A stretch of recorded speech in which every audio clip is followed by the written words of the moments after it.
నాకు కోరిక ఉంది, ప్రతి మగాడికి ఉండే కోరికే, నాకు ఆడపిల్ల ఉంటే బాగుండని.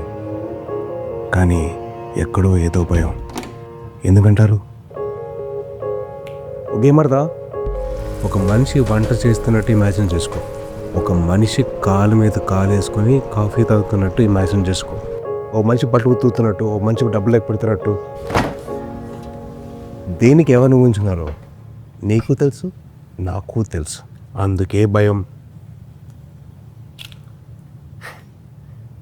అయినా తప్పు మంది కాదులే. చిన్నప్పటి నుంచి మనం అదే నేర్చుకున్నాం. ఏడుస్తే అమ్మాయిలు ఎగురుస్తాం అని, ఆటలు ఓడిపోతే అమ్మాయిలు ఆడుతున్నాం అని, చివరికి ఉద్యోగం చేయకపోతే ఆడంగిలాగా ఇంట్లో కూర్చుంటామని. ప్రతిసారి అమ్మాయి అనే పదం తక్కువలాగా వాడడం అలవాటైపోయింది. అందుకే భయం. అమ్మాయిగా పుట్టడం వల్ల తను ఎంత సర్దుకుపోవాలో, ఎంత జాగ్రత్తగా ఉండాలో, ఎంత స్వేచ్ఛను కోల్పోవాలో, ఎంత ప్రూవ్ చేయాలో అనే భయం ఉంది. నేను ఏదో పెద్ద పెద్ద క్రైమ్స్ గురించి మాట్లాడలేదు, రోజు జరిగే చిన్న చిన్న విషయాల గురించి మాట్లాడుతున్నాను. ఆఫీస్లో, ఇంట్లో, పబ్లిక్ స్పేస్లో, ఆన్లైన్లో. అవును, మనం ఎప్పుడు మన అమ్మ, చెల్లి, అక్క గురించి, మన గర్ల్ ఫ్రెండ్ ఆర్ వైఫ్ గురించి, మనతో పనిచేసి మన కొలీగ్ గురించి అసలు ఇంత ఆలోచించలేదే. వాళ్ళు కూడా ఎవరికో కూతురులే కదా బాస్. మనకి కూతురు కావాలనేసరికి ఇంత భయం, ఇన్ని ఆలోచనలు పొడుచుకొచ్చాయా? అసలు నేను ఎందుకు ఇంత భయపడుతున్నా? ఈ భయం తగ్గాలంటే ఏం చేయాలి?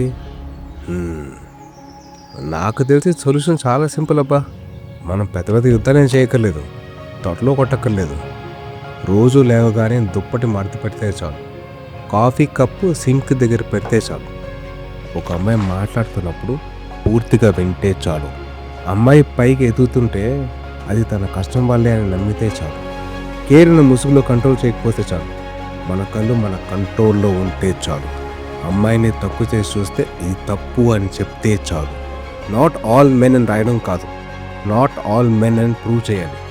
రాక్షసులు కొంతమంది ఉంటారు, మాట్లాడకుండా మనకెందుకు లేని దుంకునేవారు చాలా ఎక్కువ మంది ఉంటారు. మరి మనం ఏం చేయాలి?